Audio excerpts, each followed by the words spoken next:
A role swap in League of Legends is a difficult task in the best of times. To learn the intricacies of any new role's responsibilities is a major time commitment. To learn them well enough to execute consistently in-game is an even greater one. This is why you hear the advice to one-trick time and time again.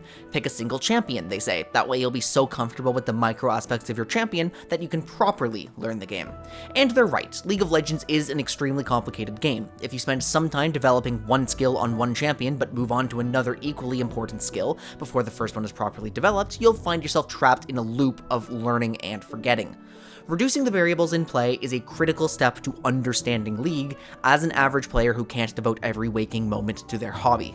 But what if you're playing in an amateur league? Amateur League of Legends is by far the most fun way to experience the game, but it's an environment in which you're a known quantity. You don't have the anonymity of solo queue on your side. If you one-trick, you will be scouted and banned out.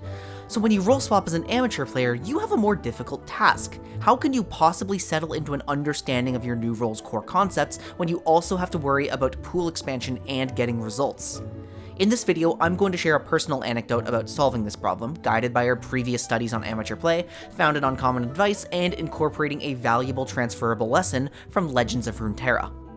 Recently, my own team experienced a shakeup that required me to swap from support to jungle. This was the correct long-term decision for us, no doubt, but it put me in a precarious position. My team was now counting on me to shake a nasty autopilot habit, use my ability to read the entire map, and macro us to victory.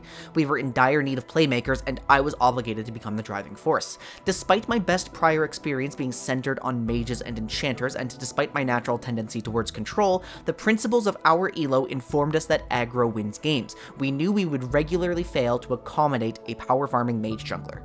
The honeymoon phase of the swap went well, but as expected, it didn't take long for problems to come up.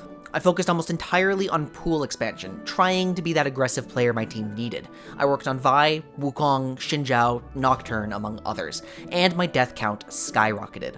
Though I had engage experience from melee supports, I had none on bruisers who simultaneously had initiation and damage responsibilities. I was all at once learning how to manufacture proactive ganks, anticipate mistakes I would never expect in theoretical play, working out when to show myself in the mid-game, understanding when my lanes don't need me to shadow them, refining my tracking, and learning a completely new style of champion. It was too much. As I alluded to in the intro, I simply could not develop a single skill properly when I was bouncing from champ to champ searching for the key to my team's victory.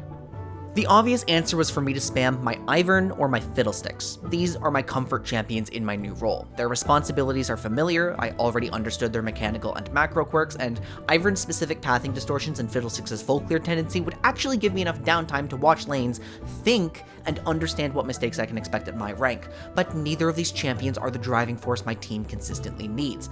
I did need to learn a new style. I just approached it wrongly. Those of you who have been following me for a long time know that one of my core areas of interest is in transferable skills between different competitive games. I've recently been playing Legends of Runeterra on the side, and it's fortunate that I was, because the problem I experienced in my role swap to jungle was almost identical to a problem I experienced in that game's climb. Lore really did not take long to pay off for me. In card games, I prefer control decks. I like being the reactive player, limiting your options while slowly developing my own win conditions. No surprises there.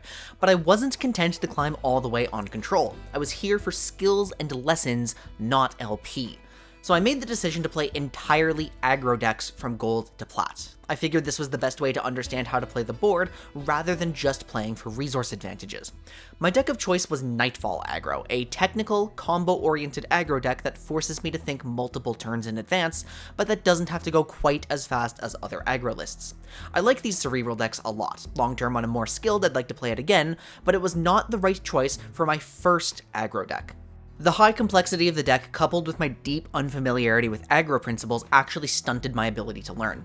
Despite coaching from multiple Masters players, and despite obvious improvement, I just could not generate consistent enough results. I'm a chronic perfectionist, so my inability to translate what I learned to any form of success just frustrated me. Yes, on paper, I could learn everything I needed to know about aggro all at once with just one deck, but it was overwhelming. There was too much to improve on, and so it sapped the fun completely. And when the fun is gone from your competitive game, you cannot hope to feel motivated to improve. I switched to a much simpler Noxus aggro deck and made my goal of Platinum very quickly. Still not satisfied with my ability to play the board that I was trying to develop, I took my aggro skills into a mid-range direction and picked up Gwen Sejuani. This is a slower beatdown deck, much closer in speed to my preferred control decks. The union of my comfort and the skill I was focused on clicked very quickly, and before I knew it, I had hit Diamond in my first full season of Ranked Legends of Runeterra. Vi, Wukong, Xinjiao, and Nocturne. These champions were, to me and my own past experiences, the League of Legends equivalent of Nightfall aggro. Are they mechanically complex? No, not remotely. That's why I fell into the trap of thinking that they were a reasonable set of champions for me to develop into in the beginning. But they are strategically complex in the sense that I had absolutely no concept of how to manage their set of combat roles.